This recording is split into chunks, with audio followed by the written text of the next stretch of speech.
Hello there, you're watching The Pulse on the Joy News channel. This afternoon, the minority in Parliament is blaming the recent persistent power outages on government's indebtedness to the West Africa gas pipeline company to the tune of some $20 million. Exactly what's accounting for this? Stay with us as we delve into the latest happenings. Also, the central business district of Accra is partially deserted this afternoon, with some shops closed as the capital gets ready for the burial and final funeral rites of the Queen Mother of the Ghana state. Will be live in the area, plus bring you what's been happening in the central business district for today. And later in the bulletin as well, they are hungry and ready to devour any prey. The Outages of WAPCo School are seeking to end their 21-year trophy drought as they clash at the grand finale of the National Science and Maths Quiz with Presec Legon and also Achimota School on Monday.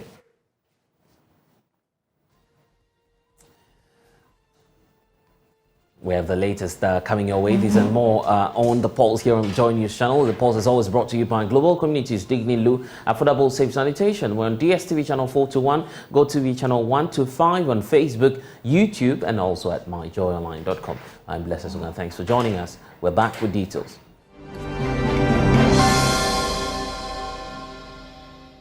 This afternoon, the minority in Parliament is blaming the recent persistent power outages on government's indebtedness to the tune of some $20 million owed the West African company, gas pipeline company, which is WAPCo. In a statement released, indicated that the recent outages some have been experiencing is due to a 550 megawatts shortfall of power at peak time, plunging several parts of the country into darkness. Member of Parliament serving on the Mines and Energy Committee in Parliament, Edward Barr, says the government must find the means to pay WAPCo. We have data analyst Kofi Ajay, who's also joining us and looking at the figures. More on this shortly, and a lot more from Parliament coming up for you. But what I want us now to do is to look at the figures involved and why we're experiencing these outages. Kofi, grateful that you're joining us at this moment. The point about, first of all, why we're experiencing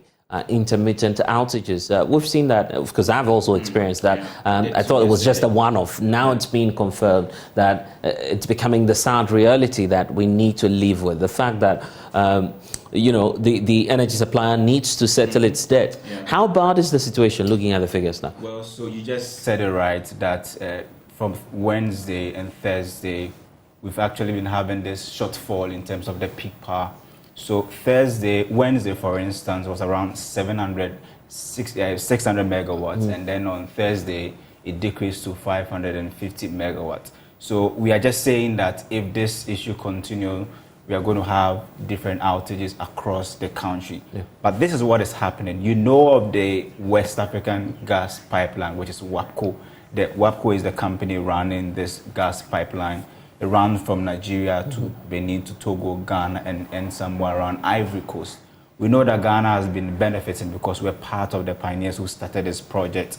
So what we do is that we get gas from using this same pipeline from Nigeria, transfer gas from Nigeria to Ghana, and then we also transfer what we call the reverse transfer or transport from the western corridor of the country back to Tema. What happened is that we have abundance of gas in the western part of the country, but we cannot use it there. So what we do is that we pleaded based on some negotiations with WAPCo that they should allow us to use their pipeline to do some reverse transfer of our own gas from the western corridors of the country to Tema, so that plants in Tema can have access to gas for production. And so we actually have to pay two tariffs from the services that we are getting from, WAPCo is actually providing to us. So, first of all, tariff on, transport of gas from Nigeria to Ghana, and then also the reverse transport of gas from the western corridors of the country to Tema. And that has actually resulted in the accumulation of debt.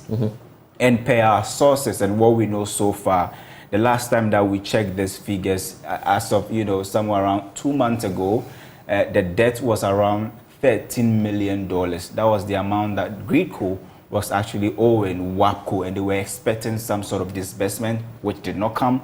Some few weeks down the line, we've seen this debt actually going up from that 13 million to now $20 million, an increase of about $7 million in the span of just some few weeks, which is about 53% rise in terms of the amount that we owe, WAPCo. They are not happy about this situation. They want their monies to be paid, and if we do not have access to the gas pipeline, is going to cause a lot of problems across the country. Of course, many are looking at the implication of this and how far-reaching this whole thing might get if the debt is not settled as soon as possible. How much time do we have in terms of settling the bills and getting the plants to run again? The negotiations between WAPCo and GridCo, if they are going to buy some time. But already we know the problem going on. IPPs, they have a problem with government. They actually, cautioned that they were going to warn that they were not going to produce power. Then we have this WAPCo situation as well. IPPs, we know, is as a result of the debt restructuring going on. They are not happy with the situation. Government says come for a haircut. They say they are not willing. Government is now doing a negotiation with them where they pay some sort of money, some sort of disbursement in the first some months ago, expecting them to continue with the production. So IPPs are not happy. We have these problems from WAPCo, so we are actually facing a double whammy at the same time. And as a country, if you look at what happened yesterday, myself, I wasn't so sure why I had to sleep in darkness for about 8 hours or 9 hours. So it's a dire situation that we find ourselves in at the moment. We have to work hard to resolve and negotiate with WAPCo and get them to get us access to the gas pipeline as soon as possible. And that's bringing to mind issues surrounding the point about the restructuring with the IPPs and their offer on the table. How crucial would the negotiations be, knowing that these IPPs already have some challenges with the austerity plans by the IMF, the need to cut down on take-up pay, and knowing that we're at one of our most vulnerable points now, they would want to exploit that. So some of the PPAs that we signed actually resulted as having this judgment debt of 140 million with Trafigura, and others are actually operating. They actually giving us the power that we need. We have not paid them, and some of them, they were expecting their monies, but we told them that they should come for a restructuring. What happened is that government introduced what we call the cash waterfall mechanism, where it's going to allow those that we owe in the energy sector to have access to some sort of liquidity as and when they need it. But at the moment, it looks as if government is not going according to the plan that they signed with the power producers, the cash waterfall mechanism. And if you look at the data, as a country, even if you look at just excess capacity, power that we generate and we don't use, we are talking about some $500 million that we are paying every year. We are adding it to our debt because of power that we generate and we don't use. The energy sector has been actually outlined in the IMF program as one of the sectors adding so much to Ghana's debt stock. And we are looking at an addition of almost $1 billion each year. And IMF and the World Bank all wants us to look at the energy sector debt at the moment, restructure certain things, even with the $2.5 billion that the IPPs claim we owe them. There's some sort of back and forth as to whether the correct amount is $2.5 billion. So there's a lot of debt hovering around our energy sector. And this WAPCo situation, if we do not solve it, $25 million at this point in Ghana's history or economic situation is a significant amount of money. And coughing it up will be very difficult. Okay, let's bring in energy consultant Kojopo, who's joining the conversation via phone now. Thank you, sir, for spending some time with us. I understand you have some concerns about where we are now. First off, what's your projection about how long these problems might last, looking at the fact that government is yet to settle the bills? I don't think, good afternoon and good afternoon to your viewers. I don't think WAPCo is asking for all the bill to be paid today. I think every time some of these issues come up, everybody's quick to mention government. I don't think it's government. You know, there are institutions, there are individuals who are not doing their work. Let's mention their names. GMPC is the institution that signed the contract. They own the molecules, and the molecules that go through the West African gas pipeline is to be paid by GMPC. When WAPCo people send emails to GMPC to even discuss the indebtedness, GMPC don't respond. So what has government got to do with this? We keep throwing out government to make it look like the president is the one who's supposed to go around to every department and do the work for them. So please, let's put this in perspective. Yes, there's an indebtedness from GMPC to WAPCo. WAPCo is not getting any joy having that indebtedness resolved, so they cut their supply. I know there has been some meetings, and I personally have even speaking to the executive director at PURC, right? And I've asked the PURC Ishmael to look at it, because what it is, as my brother on the line said earlier, is that the cash waterfall is to address some of these value chain problems. So everybody in the value chain needs to be paid some monies. The WAGOC, which is the weighted average of gas, the cost of the transportation is built in there. So when me and you pay for electricity, we are supposed to pay that aspect of the bill that goes through GMPC to WAPCo. Now, somebody somewhere in GMPC is not doing their work, or somebody sitting somewhere is not transmitting the money to WAPCo. And even if GMPC is not getting the money through the cash waterfall, they should be able to go and chase that money and pay WAPCo. Yeah, so it's a matter of policy then. Why is no, it's a matter of somebody doing his work. What policy?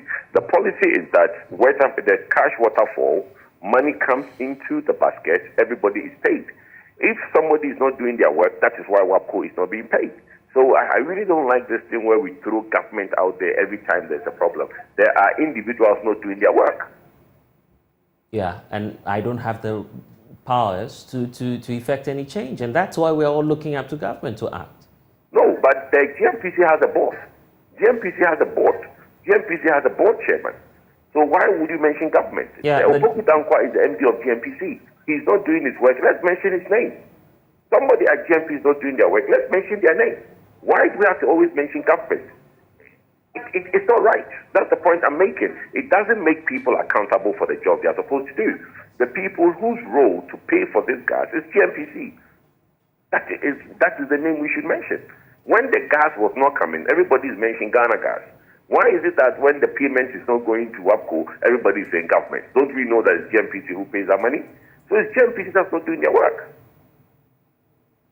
There's a far-reaching implication for national security if you want to look at it from that perspective, and the point about having consistent cuts and its implications also for the economy. How do we avert this looming crisis? Well, I don't think it's a looming crisis. There are indebtedness in the sector. We have known this for some time. There are steps to address it. Like I said today, I myself spoke to Ishmael to try and get to the bottom of it. If the money is being sent to GMPC and GMPC is not paying WAPCo, PURC should make attempts to make sure that WAPCo is paid directly from the cash waterfall to stop that bottleneck whereby they are sending emails and nobody is responding to them. So we need to address the problem. I don't think it's a looming issue. It is a wake-up call for the ministry and PURC and everybody to sit up and do their work. So I think some of these things happen and it gets people like us and you, the media, to highlight it. And it's a good conversation. But for me, we need to basically name and shame the people who are not doing their work. Okay. Because yesterday people were in darkness, and as a result of what? Somebody's not doing their work. We wait to see what the outcome will be. Grateful for spending some time with us. Energy consultant Kojo Poku speaking to us there. Kofi, we need to go. What are the marching orders now? Are we to expect, say, a load shedding timetable in the coming days? Because WAPCo has been attempting to explain what's happening now. Yeah. Does it look likely that will happen? So first of all, we are expecting a statement from WAPCo very soon. And then also the reason why we are not so sure of a timetable is because ECG itself is not so certain of how this whole thing is going about, so they can draw a timetable. Because yesterday was around 550 megawatts. 2 days ago, 600 megawatts. So it's not really stable. Yeah. It's been fluctuating over the days, and it will be difficult to actually draw a timetable. And so we find ourselves in a very difficult situation. But what we know, because we are talking about two entities here, or two groups here. First, WAPCo's decision not to give us access to the pipeline, and then also IPPs who have actually gone down the radar. We are not really talking about them, but I'm sure that they still stand by their decision not to restructure that 2.5 billion they claim government owes them. So if you look at our energy situation, for instance, our total installed electricity generation capacity is around 5,481 megawatts. That's as of 2021. Yeah. Dependable capacity, that's what we actually usually use, is around 4,975 megawatts. It's about, if you look at IPPs, their installed capacity is 4,132. So it means that IPPs control about 83.1% of our dependable capacity, and then also 75.4% of our total generation capacity. And that's where the danger is. That's where the danger is. Let's see how all of this will pan out. The minority, in fact, has been wading into this matter, indicating that President Akufo-Addo must institute an inquiry into events leading to the cancellation, for instance, of the GCPC power agreement. The termination of that contract has led to the award of some $140 million in judgment debt against the state, with Ghanaian properties abroad at risk of being auctioned to defray the debt.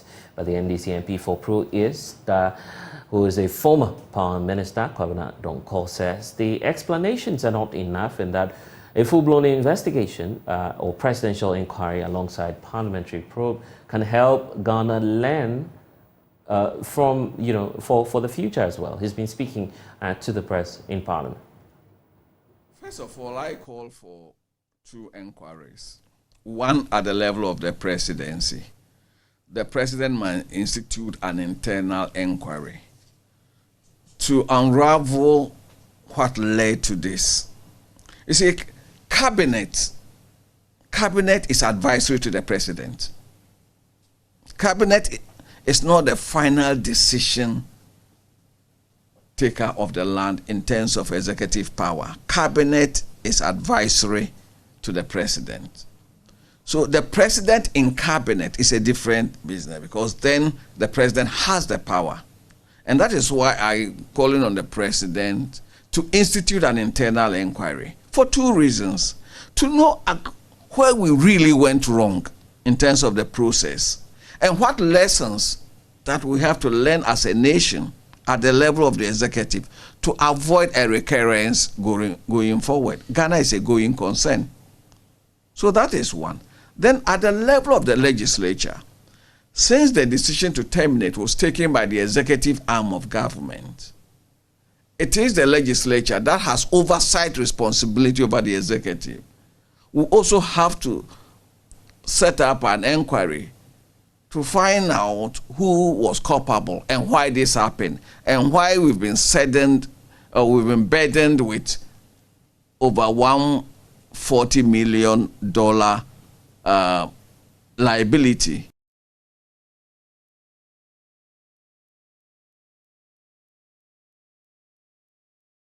Well, there's more from Dr. Kwabena Donkor, who says that the arguments about excess capacity does not make sense, as the country could export the excess power to neighboring countries. Here's what he had to say. The Amandi and the Jacobson plants, the government decided that, okay, rather than come on stream in year X, you come on stream in year X plus 2, and you come on stream in year X plus 3. And exactly that happened. So this plant could have also been delayed if we were so minded. But I sincerely believe that we went about this wrongly. And there may be reasons that I do not know why they decided that this particular contract should be terminated.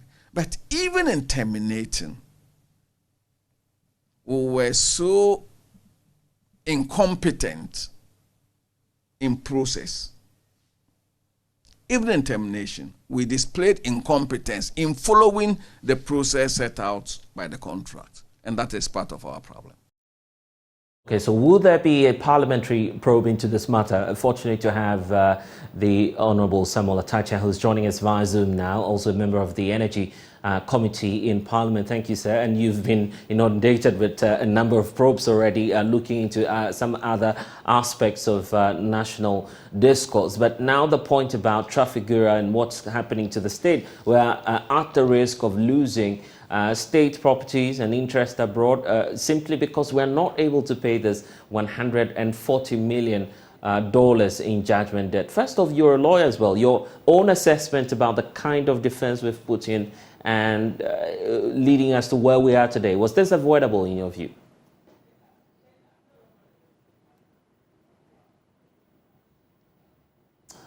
We seem to be having a challenge with you, sir. If you could kindly unmute your microphone so we can hear the points you're sharing with us, sir. Can you hear me now? Loud and clear. Thanks for joining us. Yeah. Yes. I want to assert that I wouldn't want to do any post-mortem as to what has happened. But what I've been told in the strongest term that won't plunge the nation into doom so. So every solution that is needed to solve the problem will be solved. Because half the time, the cheapest way to go is to apportion blame and the rest of them. But the real thing is to find a solution. And the minister and the government are poised to resolve the problems and the difficulties we are facing. But the good news is that it is not the timetable of this nation that will be plunged into doom so. That's all I have to say for now. And I recall that at the start of the formation of your government, the NPP government, you were heavy on reforming or perhaps reassessing the kinds of energy deals that we were signing at the time as a state. Looking back, do you feel that that policy perhaps was made in a hasty manner and the need for us now to rework all of the approach and posture that you adopted at the start of the formation of this government? Well, initially there was that posture, but if you care to know, look at Mary. It was negotiated positively for the benefit of the country. So it was not a wholesale setting aside of everything that NDC did, but it was a kind of bespoke way of solving the problem. So I don't believe that there's anything untoward that the NPP did in trying to tinker with contracts. If a contract was going to sort of, hemorrhage the nation, a serious government would not sit by for it to happen. So some of the negotiations were good. On top of my head is Mary, and we are the beneficiaries of it. The point about excess capacity and whether or not the nation should be mindful of that while signing take-or-pay agreements. Do you feel that, looking at the spectrum now, excess capacity should not be the problem and that we should be focusing more on the financing arrangements? Well, I am of the view that it doesn't accord with common sense to sign on, contracts when you know that you might not be able to even use the facility and take the benefit of the power, but you sign. For me, that is maybe causing financial loss to the state. So therefore, we should look at our need and then the financial arrangement. It's a combination of the two, which will make a lot of economic sense for the future of this country. Those that, just because of whatever, do not have an arrangement in which we are signing contracts. And you will see that if power is generated and you don't use it, you pay for it. I think it's very repugnant to commercial sense here. Right. We're just hearing from the minority side of the House. They are first of all asking for a probe into this matter and also describing the government side as being incompetent in cutting down or perhaps revising some of these contracts. Your response? Well, they say that the pot calling the kettle black. If you look at that horrible record of doom so, it doesn't compare with what is happening now. So one-off situation should not be anything that should sort of bring agitation and alarm. So they should stop the ambulance way of looking at problems and let's see how we find solutions to it. But what I'm assured of is that if there is a problem, it's not going to be a perennial doomsday situation. Maybe that is a prayer of some people so that there will be equalization. But it won't happen under Akufo-Addo's watch. And how long are you projecting that this situation might persist?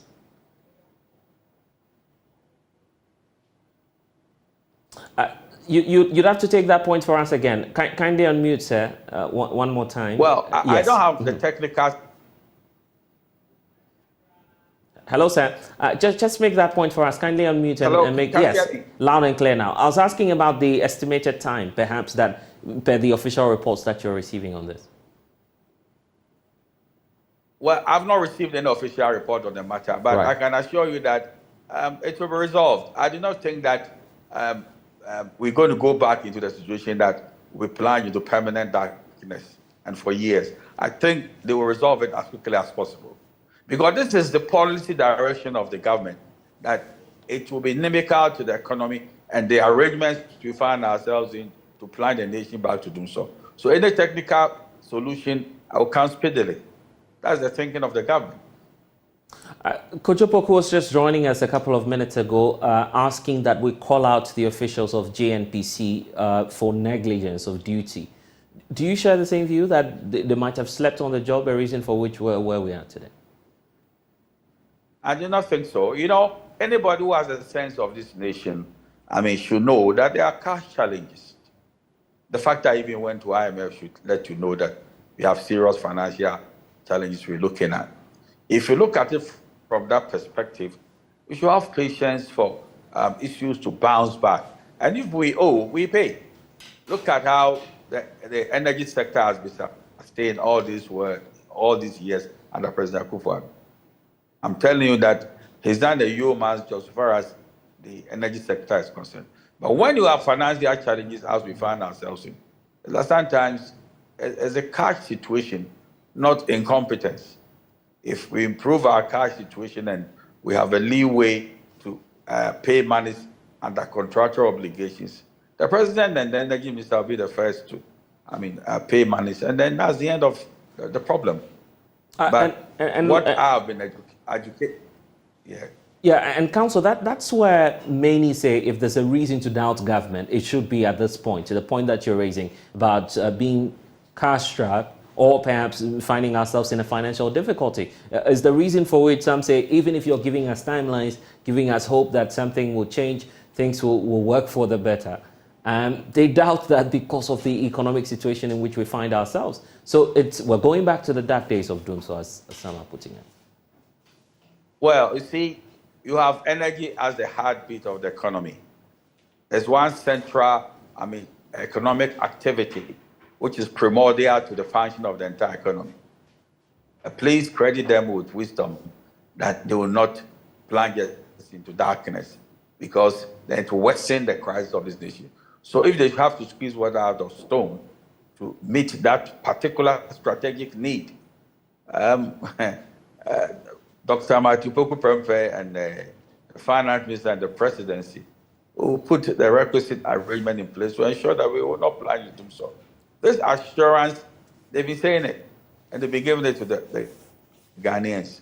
I think we shouldn't be people who want to say that, well, we pray that it happens so that we have equalization. It's not going to happen. Okay, we'll take your word on that and wait to see what then happens. And I guess we are all praying that our lights be on. I'm not sure that we are waiting for the country to plunge into darkness again. But thank you so much for spending some time with us, Lawyer Samuel Atacha, speaking to us here on The Pulse. Thanks for having me. Thank you too. Thanks for having me. Right. We talk about fighting violent extremism now, because the West Africa Center for Counter-Extremism says it is deploying over 200 ambassadors who will now be tasked with promoting peace along border communities of the northern part of the country. The center, in its violent extremism vulnerability report last year, cited the northern parts of Ghana, of the country, as a hotspot for violent extremism. This was corroborated by President Akufo-Addo, who then is now alarmed that the infiltration of these activities of violent extremists from the Sahel parts of the sub-region through the northern borders could jeopardize national security. Well, in a bid to forestall all of these significant security implications within the West Africa sub-region, the West Africa Center for Counter-Extremism says it is developing a framework that will help effectively tackle some of these security challenges up north. We're fortunate to be having Mukhtar Momoni Mukhtar, the Executive Director for the West Africa Center for Counter-Extremism, joining us in studio now. Thank you so much, sir. And it's good to have you just after a few moments when you addressed the press today, laying out the challenges that we're facing up north. We published a story a few days ago about the tension simmering in Boku, and that's also complicating, the threats from the porous nature of the borders that we have. But what's the latest assessment you've done on the security challenge up north, and why do we need peace ambassadors at this point? Well, at the moment, the story doesn't look good enough in the northern parts of the country. Of course, you highlighted the issue of Boku. Boku is just part of the mix of security challenges in terms of unresolved chieftains and ethnic conflicts in northern Ghana. We're seeing pervasive situations of youth unemployment and situations what we describe as pervasive insecurity or criminal subculture within the cyberspace. We're seeing huge numbers of vulnerable people that have been created as a result of the lack of job opportunities and unsustainable, income sources. Yeah. You just saw the report by the UNDP that indicates that last year, in particular, over 850,000 people in this country have been pushed into poverty. And if you look at the report, together with similar report the year before, point to the fact that the northern parts of this country are even much more vulnerable than the national average. And so it tells you that this part of the country is a very, very vulnerable space. And you say you have a comprehensive framework that can help tackle that. In fact, you're pointing out some of the interventions you're planning for the northern parts of the country, deploying over 200 peace ambassadors. What will be the role of these individuals, and what are they set to do? Yeah, so indeed, it's not a new framework. It's not an isolated framework. It is a series of activities that are drawn from a national framework for preventing and countering violent extremism by the Ministry of National Security. And so we have drawn a program out of that framework in line with the U.S. strategy for conflict prevention and promoting stability. It's a project, it is a program by the U.S. government to ensure we prevent conflicts and promote stability. Right. And together with this national framework, we have drawn a series of activities in the northern part of the country. We're seeking to engage in building people we call peace ambassadors and local community actors. And we follow up with dialogue sessions that are intended at, bridging goodwill between, and amongst ethnic groups in this part of the country. And I must use this opportunity to highlight the issue of the Fulbe community in Ghana. The Fulani community in Ghana is significantly very, very vulnerable. If you look at the pervasive situations of conflict between this ethnic group and many, many other communities, especially farming communities, it's a huge source of worry, because we've seen that play out in the Sahel, that translated eventually into situations of violent extremist recruitment. And we're not very far away from that, because just 2 years ago, 2021, in June, a young guy from Karaga area went to join ISIS, to join in particular Jenim in central Mali, and eventually blew himself up, and citing issues of corruption, issues of injustice, and discrimination against the Fulbe community here. Right. Terrorist groups take advantage of that and recruit vulnerable people. They take advantage of such narratives, weaponize those narratives, and recruit vulnerable people. And we want to be able to build resilience against those situations. While this is commendable, the point about keeping boots on the ground, the belief of some other experts is we should pursue that vigorously, because peace can only be given a chance when we sufficiently protect our borders and contain the threats within? I'm a very huge opponent to the use of combat measure, the use of boots on the ground. Of course, we need to have a good balance between hardcore measures, what we call the kinetic approach to dealing with security, and human security. In fact, most of what we're dealing with today is a product of failure of state and stakeholders and local actors to deal with the human security elements in our society. Right. And in fact, if you dwell so much on the issue of the approach in terms of the combat on the ground, you actually will create counterproductive outcomes, and we have seen that play out very, very poorly within the Sahel. Within the Sahel, we've seen a huge situation of counterproductive outcomes as a result of combat measures, militarized approach to dealing with violent extremism. In many parts of this space, what we're seeing, the terrorism we're seeing, is a failure of state security, the state actors, to provide what we call the entitlements of citizenship, issues of job creation, providing social amenities, building a stronger culture in terms of goodwill between security services and the local population, and dealing with vulnerabilities along the borders. These things are very key. If you fail to do that, especially providing opportunities for young people, you would create vulnerabilities for exploitation. The president is on record to have admitted that we're facing, it's a spillover crisis that we seem to be facing, looking at what's happening up north in Burkina Faso, and the possibility of having these spillover effects affecting us much more because we're closer to this country. First of all, what's been your assessment after the last report you issued assessing the situation, the vulnerability levels in the area? And what are the effective tools in tackling it aside what you're doing? Yes, I think that the President, His Excellency, is spot on when he talks about the spillover effect. We're seeing the spillover effect happen between the borders of Mali and Burkina Faso, and that's why we're seeing the pervasive situation in the country. We're seeing the spillover effect happen in the northern borders of Benin, northern borders of Togo, northern borders of Cote d'Ivoire. Right. And so our biggest worry, or part of our biggest worry, should be the fact that we could have that phenomenon on our northern borders, and Boko is in focus in this particular instance. And so we have to do very well to ensure that we build resilience against that. But in terms of the vulnerability internally, the issue of inter-ethnic clashes and tensions, the vulnerabilities around that is huge. Since the last report we issued, we've seen a lot of intervention. There are a lot of interventions in the northern part of the country, and that includes state actors and non-state actors, and more especially programs that are sponsored by international organizations, including the USAID and other partners in that space. What we are not seeing, it's more of what we are actually doing now. We need to scale up. What we're doing is significantly very, very woeful in terms of this capacity to build the resilience that we're looking at. The inter-ethnic clashes, the vulnerabilities around that is huge. In the Savannah region, for instance, there are a lot of inter-ethnic issues that we need to resolve, and the Fulani factor is a big factor.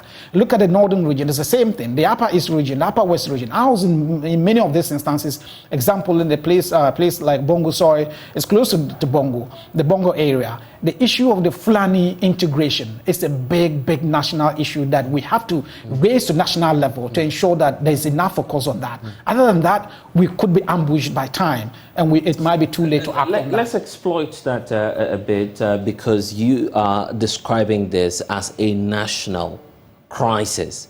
Why do you feel that Fulanis, or as many will call them, these nomads or nomadic herdsmen, should be of national importance to us, particularly when the criticism is that they usually move from other West African countries? They are not originally Ghanaians, as the speculation is. There's a lot of I will use that, I should get a better word away from propaganda, about what the Fulani ethnic group consists of, or what it means to us, or what it should mean to us. Of course, they constitute the largest nomadic, group, pastoralists in our region, and so a significant number of them do not have a stationary, place of abode, and so they move from place to place, especially those who are cattle headers. But there's a significant number of Fulani community members who are not nomads, who are not, pastoralists, and they engage in regular, occupations like doctors, like nurses, like teachers, tradesmen, consultants, and all that.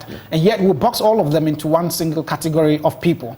What the problem is, we have built a systematic culture over a period, historically, negative stereotypes against that demography, and for a long time, even people who should know better seem to latch onto this, and it continue to deepen that culture of discrimination and marginalization against them. I come from the northern part of the country, and even in our youthful ages, we saw it. It is very, very systematic, very toxic culture of marginalization against them. When people talk about the Fulani ethnic group, they often, couch it in the context of the cattle header, situation, or farmer conflict situation. But it goes beyond that.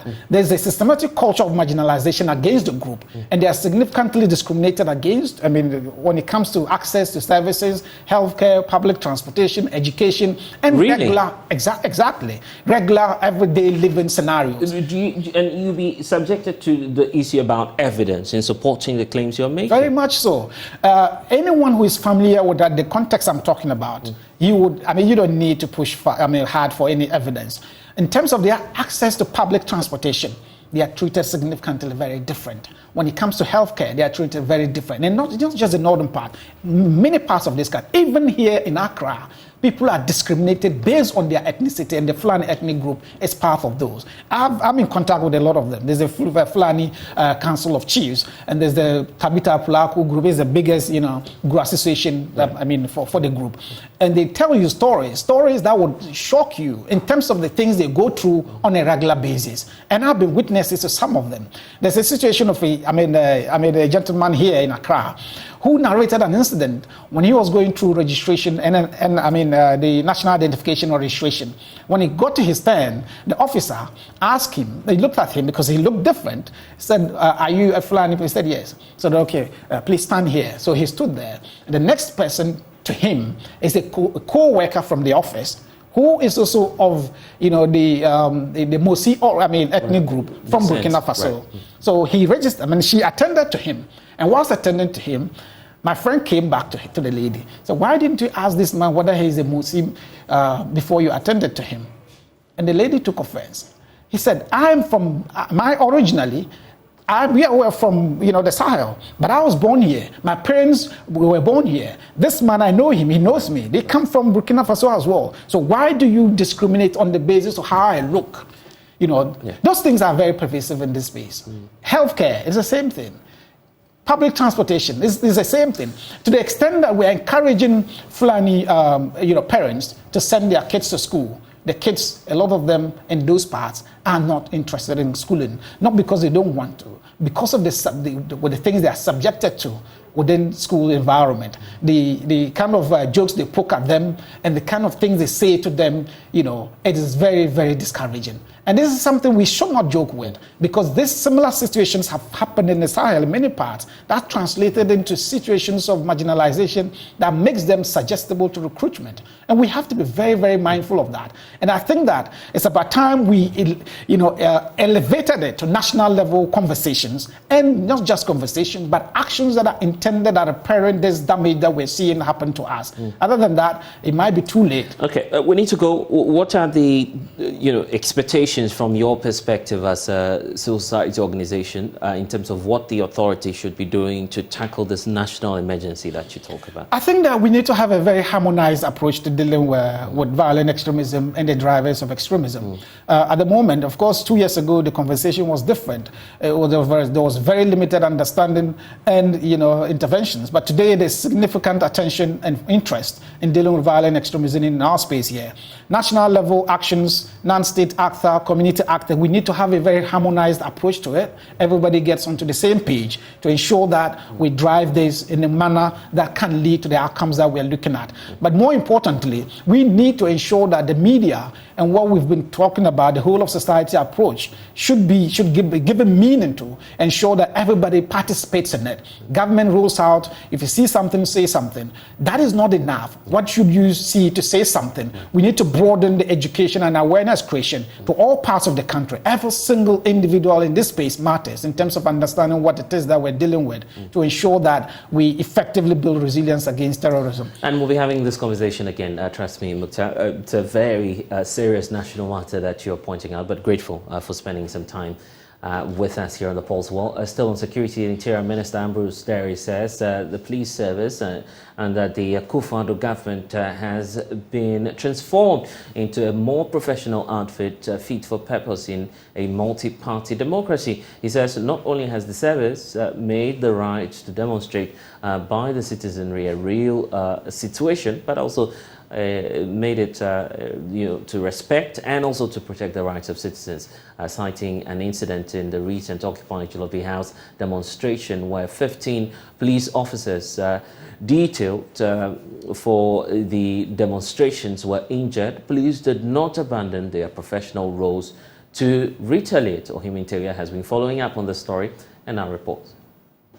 But now I can tell you that just as has been acknowledged, the police have expanded their area of operation. Crime has reduced in Ejira as reported and beyond. And we are going to make sure that we continue to work together to make this police service more professional and more accommodating. Mr. Derry was speaking at the inauguration of a divisional police headquarters at Ejira, built in response to the recommendations of a ministerial committee tasked to investigate the 2021 unrest in Ejira, which led to the death of 2 people.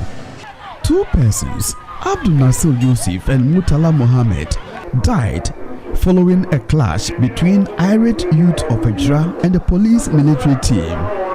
They were protesting the death of a social media activist, Ibrahim Mohammed, also known as Kakamechu. That June 28, 2021 incident also saw 3 persons, 20-year-old Louise Ayepa, Awal Mesbao and Nasif Nohu, aged 16 and 30 respectively, injured. The Justice George Kumson's committee, in a 10-point recommendation, called for the payment of compensation to bereaved and affected families. It also called for structural expansion of the Ejira police station and increase in personnel. I took bold decision. 3 years after the incident, Ejirahene Bema Osei Hwedia II led the traditional authorities and mobilized residents to initiate construction of a divisional police headquarters at the cost of 1.8 million Ghana cedis.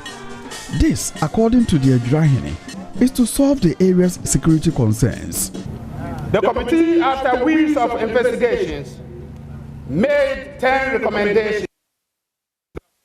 The 10 recommendations was call for expansion of Ejira police station and an increase in personnel. While the government made strenuous efforts to provide solace to injured and families of the dead, I took bold decision to lead my elders to mobilize resources to help provide requisite infrastructure that will facilitate increase of police presence in town. From Ejira, my name is Ohim Interior for Joy News. And you're still with us here on the Pulse on the Joy News channel. When we get back, we'll talk about the final funeral rites for the late Queen Mother of the Ghana State. As she's being laid to rest, there are some changes, significant ones, happening today. We'll tell you all about it when we get back. Please stay.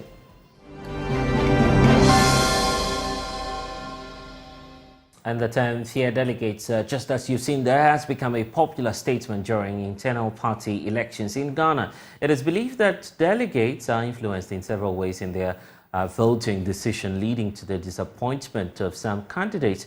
In today's episode of the Fear Delegates series, Nana Bwachi Danka Yadom interacts with some delegates in the Ejuma Nwabija North constituency of the Ashanti region ahead of the NPP's presidential primaries.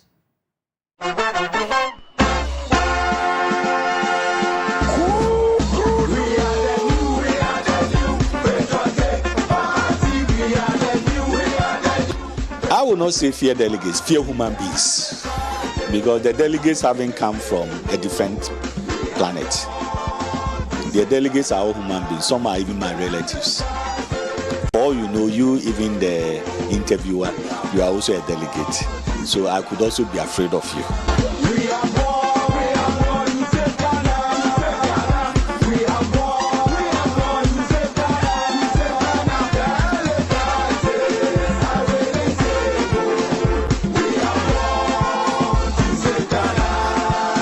So come November 4th, the delegates across the country will be going to their various polling stations to elect a flag bearer for the new patriotic party going into the 2024 general elections. But let's get interactive with some of these delegates from the Atwiman-Wabeja North constituency. Fear delegates, they say, but is that still the case? Openyi, Sir John say fear delegates, or can you chemo? Edaso ye juma. Yeah, I was somebody told me to me say, Omo ambeye was ambeye do. And I said, you want piece in baby echo families. Now delegates for you need nachi. Ebi ebe akotono na ebe akotono. The one expect so be nya no ho. Nya sa. Nti fear delegates ni de e wo ho e ye adwuma. Ebe ye adwuma akopim se Yesu beba. How dey ti de be ye adwuma akopim se Yesu beba? And I on some the if you say you say mreko na nim no na ne be sesa. Na ne sesa. Na ne sesa ne say ebia de be ma ne ma sesa kakra wo delegates no say ebia de bedum rebi na nipa wo so omoto aba na edoso ibia ekoyi flag bearers na say ekoyi candidate bi no na bia nipa de doso say nipa on timi ntue ska emfa ma saa nipa no na say ekoyi nipa kakra ya yeto aba ne de ene fe delegate ne de e wo ho pa enti enipa nan a omuko gina November 4th no e wo so obusuru mu ankasa 100% sure 100%. So na sa omu nyina ba campaign nso a mudi omachi na me se wo no makura ko stand aba wo makura no obi o mo be solete awo enso munya be di wachi na ye ni na ye fence yi papa we papa dabi papa we ye fence papa ko syndrome ni krom kra na ni krom na dwuma efo ko ato betia na dwuma efo ko afo mu twon ko mu to betia no enti abato de fear delegate de papa se one fasad na 2-3 dia ene mu se bia na wo kwa wo nsuro na me enu ko suro ye kra che bonsam delegate for yes delegates e che bonsam boss but osuso YouTube say e was ye fear delegate ampa oh no correct nemom se enipa no so yi ne ho se ampa na ne nsɛm a wɔka no sɛ ebia ɔba ɔbɛyɛ bibi aboa mo sɛ deɛ ebra etwa mu no na police station for no hu nhia no na sɛ ɛndɛ obi ba no ɔka sɛ ebia me deɛ me ba mɛyɛ ama wa ne kasa no etimi ma ho sɛ we deɛ ɔba ɔbɔbɔ no ho mɔden kakra so ho enti no deɛ wo kan sɛ aspirant bi wɔ ha wɔ sɛ ɔde to ne tirim sɛ ne message kura count no correct na sɛ ne message count a e also fear delegates oh yeah and they said the million can no e wo ho sa akosi sɛ ewi ase bɛsɛ so what I say enti oba kan asɛm a be convince delegates no kan dey be convince wo so what I say enya atemidie kan nia wo ba wo betumi aye o kan nia wo ba na wo betumi aye a eno be ma enipa na hu sɛ ampa sisi yenya wo mugidie na yɛde ade na ma wo ene ma member so panyi o tie onuanom a omo se fear delegates de wo ampa o so YouTube se fear delegate wo me da se me de me nyini isan se nipa no aye kasa na omo ne ye kasa nti omo ne ye kasa no se o kan se me na to akoma so a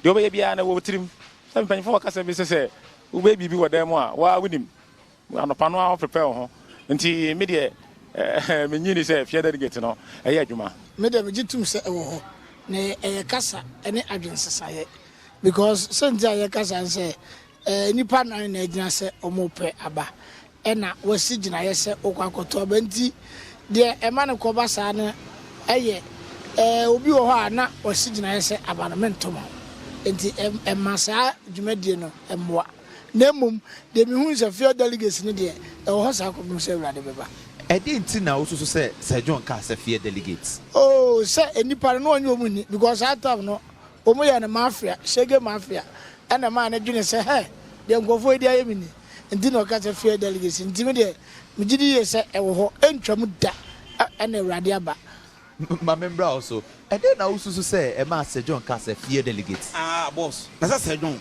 or delegates for Iswa. Omini asom Metrabanama. Omini will be asking Metrabama. Near Cotton or Luswa, also Australia. The ancient MPs now almost the aspirants in the Chino.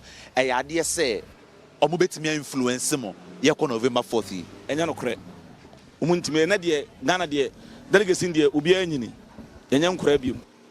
May delegates and I said, the Minion more can say, on what why not doing that? Champion then I'll be catching. It's medium so munyai, MPs so munya neutra. Nasa de Baya, where we near, you never to my support a quay. A command. May Nipa Missima to Abia and the Nipa Yamartin Thomas Warrenia. Yet to the Nipan Bacoperenia. Yenina Becoke compare my PP. Only here. Besoko jump a quochi. Now could you and him Kim? Then Nipana and Rennie Kim. But what more chain? As you see, a Pesico break 8. Ye bring now you could break 8. It is hard and percent the Messico, sir, and our children and Saka Kraken. I won't chew whom feel home. Now, balance and Ankas, I know my minimum balance be no mark, but two for say. Sad as a mechanical bit here, on Pam PC and Finland, no Juma, or don't find a campaign team, no Munedma, because MPC be wa. Delegate in Fubido Mohi, but 4 better as far as any. It Miss Rome, MPC and free. Made me 2 as far as I know for say, or Momuncho Muflomachi, because a boa, Mr. Monsan yet. On one son who you think, MPC no, the be someone yet. Best say, Media, me to us see me to us see me MP, me support Tono, or MP, but on the neutral, compensate Trabano. So these are the opinions of some of these delegates we interacted with here at the Achuman Wabija North constituency. For some of them, they do believe that fear delegates still exist. Others think otherwise. But going into the November 4th election, they have sent a clear message to these aspirants. For Joy News, my name is Nana Boache Dankwa Yadom. We are born, we are born, you say Ghana. We are born, you say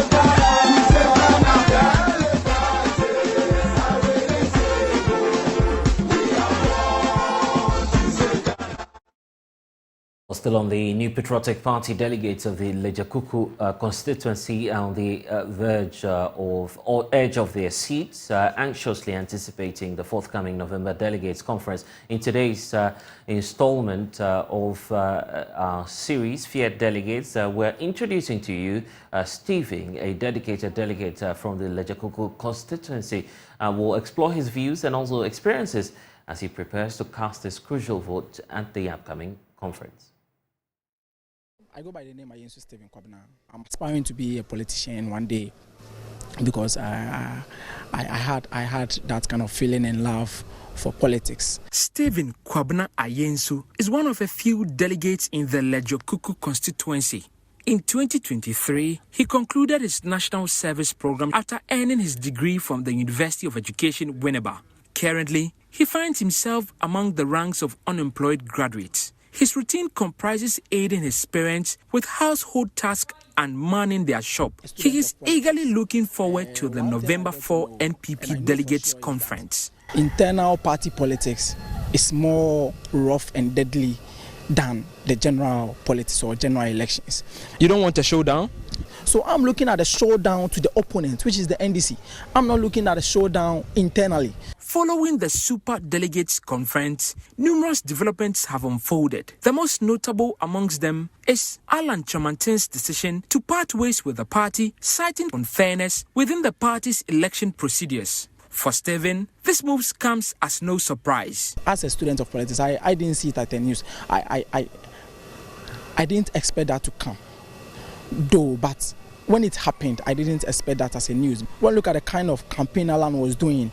He was not focused on the delegate. Even within the delegate, they were even saying that he is not even ready to lead. As compared to even Kennedy Japan, who in the beginning we all thought that he was joking. Top of his list of expectations is a candidate that will create opportunities for party folks. More importantly, can deliver a powerful blow to the NDC in the 2024 elections. And every political party is going to do everything regardless to win power. So for me, I would look at a candidate who will prioritize the party and make sure we are going to win power. That is the first person as a delegate I will look at. You can be in the political party from 92, from 90, whatever, but we are going to look at your loyalty, your service to the party, and now how you are going to deal with delegates, your message to delegates, what we delegates are also going to benefit in the party. Among the 4 remaining candidates vying to lead the NPP in the 2024 elections, Stephen has firmly made up his mind. I believe in 2 candidates, that when they come the constituency level, I believe in Dr. Bernardo Koboy leading the the party here again to capture the seat back for us. And it's a fact. Wherever you go, everyone is calling for him. For the presidential, I can tell boldly that Dr. Mahmoud Bawumia is ready because now politics is based on science and data. His decision is unwavering, and not even a financial incentive will sway his determination. For you, let me ask you personally, Stephen, will money change your mind or help you make a decision at all? No.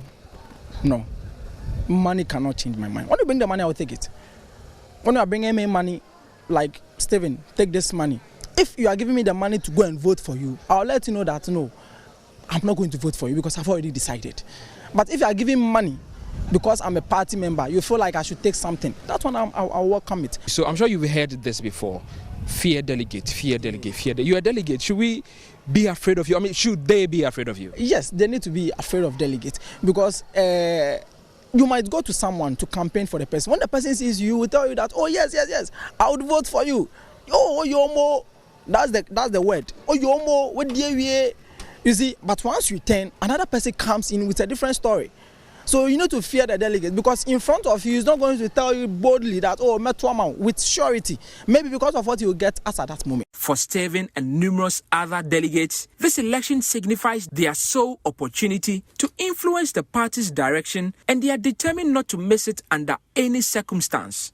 Their ultimate goal is to make a well-informed choice that could potentially break the recurring 8-year political cycle for the NPP.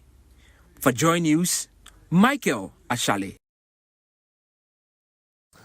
We stay in the Greater Accra region because all is set for the funeral of the late Queen Mother of the Ghana State, Nadede Omaedro III. Today, the Central Business District was partially deserted with some shops closed as the capital gets ready to bid farewell to the Queen Mother. Maxwell Agbaba has been interacting with some shop owners and found this report.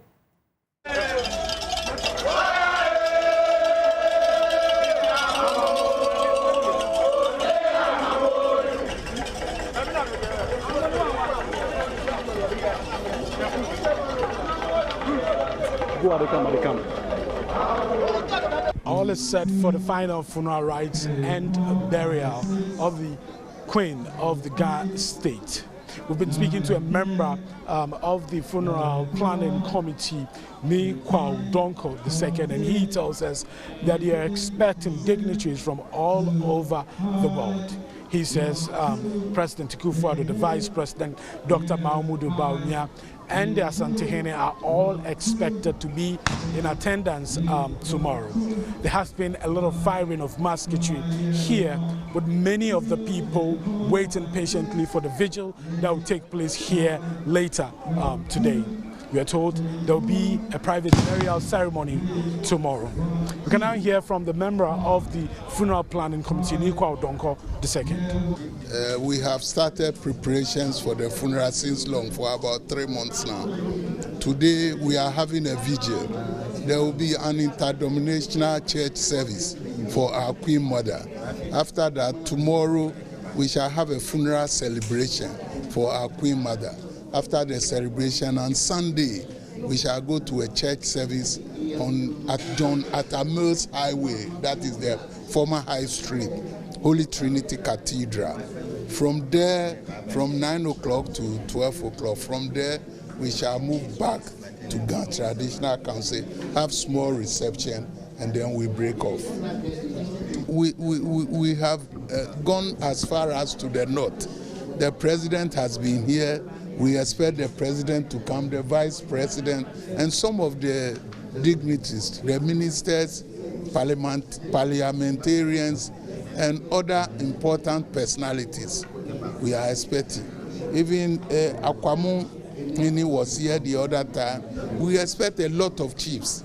Yana, his representatives have come here, and Yana himself has promised coming here. Ashantehini has also promised coming. So he's one of his chiefs has also come and signed a book of condolence some weeks ago. So we expect him to come tonight, and tomorrow he will be with us on the funeral grounds.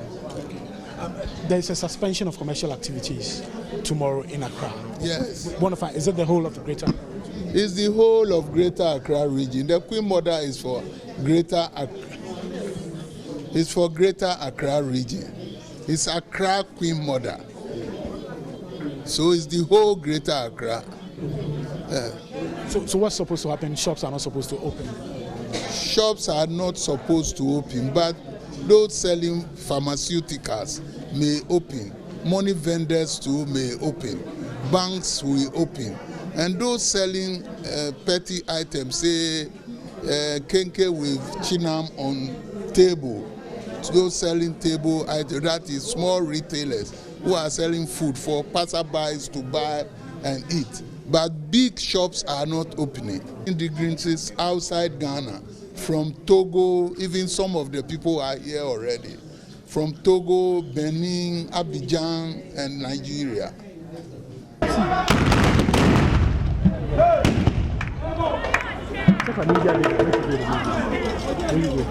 Usual beehive of activity that is present here on this stretch, which leads all the way to the Central Business District, is completely absent today.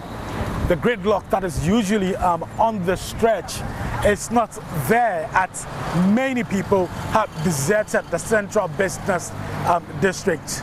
The capital, as you already know, is getting ready for the final funeral rites of the late Queen Mother of the Ga State. The Ga Traditional Council, although suspended commercial activities and the closure of all shops within the Central Business District on Saturday, business owners here in the Central Business District tell me that they are already recording low sales.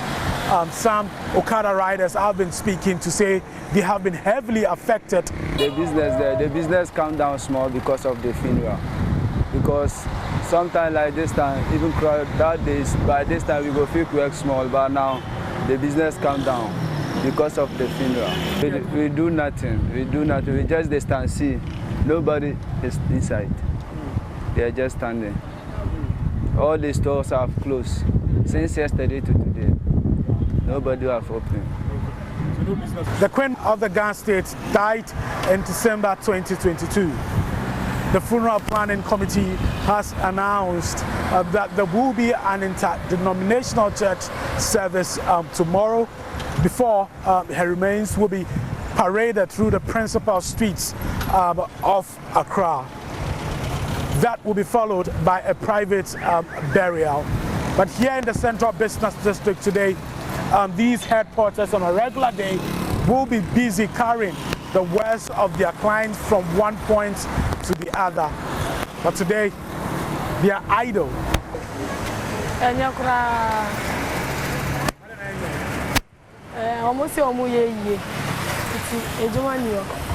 A lot of the public buildings here in the Central Business District have all been draped in this red and black colors, commiserated with the Ga State. Many of them are closed, although the suspension of commercial activities takes effect from tomorrow. Many of them are closed. I've been speaking to a lady who sells sachet water here in this market, Belinda from Poma, and she's been telling me about how this has some way somehow affected business here in the Central Business District. Today, town is dull. Today the town is so quiet. It's different from every day. Yes, what I'm seeing today and yesterday was different from every day. Yes.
Ghana, as we call it, the Obonu Ensemble.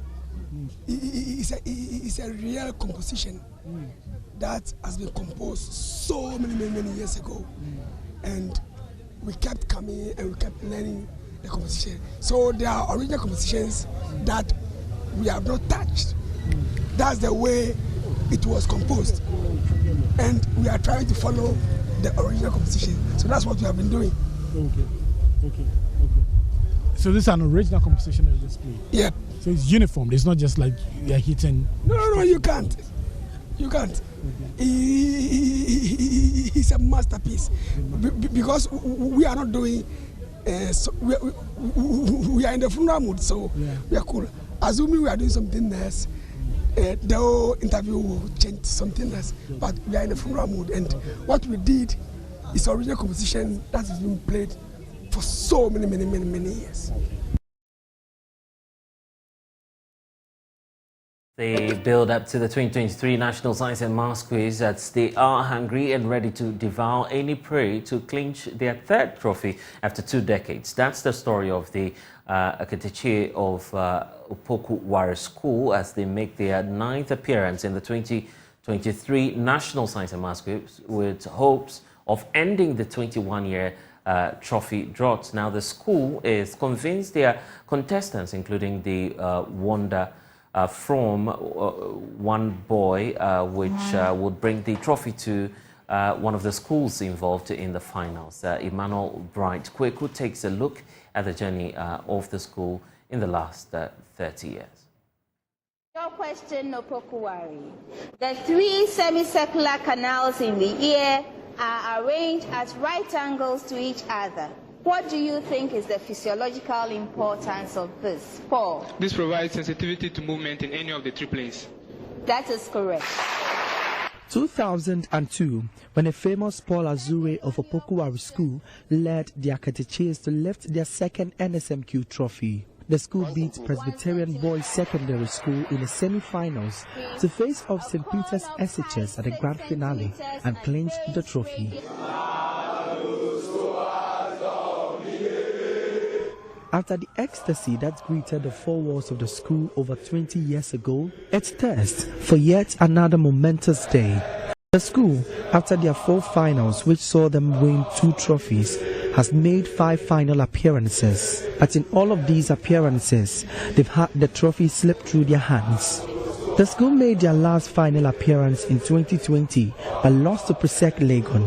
Assistant headmaster of the school, Akwesio Boateng, shared his experience after the painful defeat. I had just joined the staff. So when I came, I got to know that they have they have qualified to the final. So I was all out praying that at least that year, Opoku Ware School could win so that at least they will also move up the ladder of the winners. And so I sat behind the television watching the boys in the contest. But unfortunately, it got to a time that some of the questions, they could not answer them, and so I couldn't stand it again, so I had to move away from the room. I had not eaten by then, but when they finished the whole contest, I came back and still my food was intact, I couldn't eat. So it's something that is so passionate to me, that when I'm in a family or in a group and they are in a contest, I have to be with them and ensure that they win the contest. I don't countenance losing any contest that my boys will mostly get themselves involved in. If you are in a competition and you are moving on and something draws you back a little bit, if you don't take care, you not be able to move on. In PFC, if you don't take care, that will happen to you. But when I see my boys, when they are moving on, and then maybe they get some questions wrong or something, they are not perturbed about it. They keep themselves up, ensure that they move on, to ensure that the next questions that will come, you'll be able to get it correct and move on. Yeah, stay happy. So what would it mean for Opoku Ware to win this NSM? Yes, very, very huge, enormous. All those who have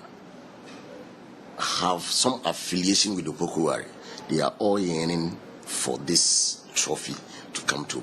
Talking of the board, the old boys, parents, the students. You can imagine when we got to the we got to the finals. If you were here to see the kind of ecstasy, the happiness, how our boys were. We were all joining it, and then we were so happy. They brought the drums out, jama, everything deep in the night. We were so happy. OWAS, after missing the trophy in 2020, landed their 9th final appearance this year after ousting their all-time foe, Prempeh College and Pope John Minor Seminary and SHS. Calculate the beat frequency and the frequency of the notes produced. Taking their 9th bout at the grand finale, the 2023 team of Opoku School, who hold the record of introducing a Form 1 student, is preparing adequately to make a historic win. I took over in 2019 as the coordinator, but I've been following the team ever since I joined the school in 2007. And it's so painful. I remember 8 months' time, we thought we've lifted the trophy already, but unfortunately it slipped and Adisco took it. And 2020, when we sent the Form 2 boy together with Form 2, Form 3s, we thought that one too we were going to lift the trophy, but Presec took it from us at the finals, and it has not been easy. It's so painful, and people usually talk as if OWAS is not good at all, but going to semi-finals and finals, it's not easy at all for a school to be going to, because since I took over with my team, our list is semi-finals since 2020. That's the list, semi-finals. And when you get there, last year we thought that we were going to take the trophy because we tested all the other schools and we saw that we were a little bit ahead. But unfortunately, when we met at this school at the semi-finals, they kicked us off. It was so painful. We all saw what happened. Our star boy Tikuni getting 5 true or false questions wrong. It was so unimaginable, but it's part of the game. So we took it in faith, and then we prepared so well for this year. And God has done it, and we know God will give us a trophy this year. Given the expression or the equation x squared plus x, and I hope you actually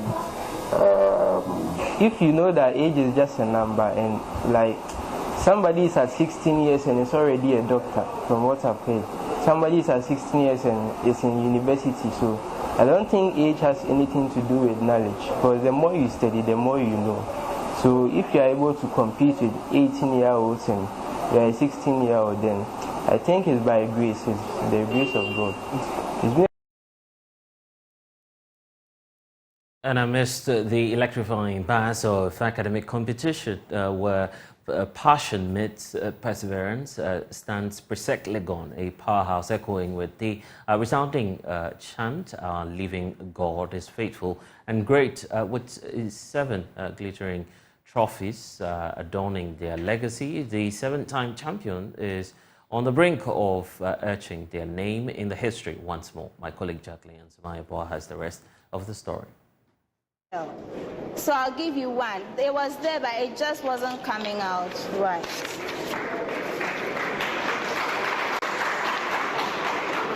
Presec your question. And there's a preamble, please. There's a preamble.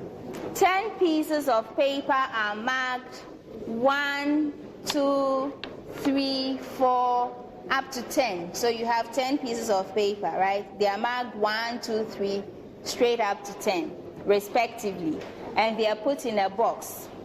2 pieces are randomly selected from the box without replacement. Presec, find the probability that both papers have even numbers on them. Finn. 2/9. 2/9 is correct.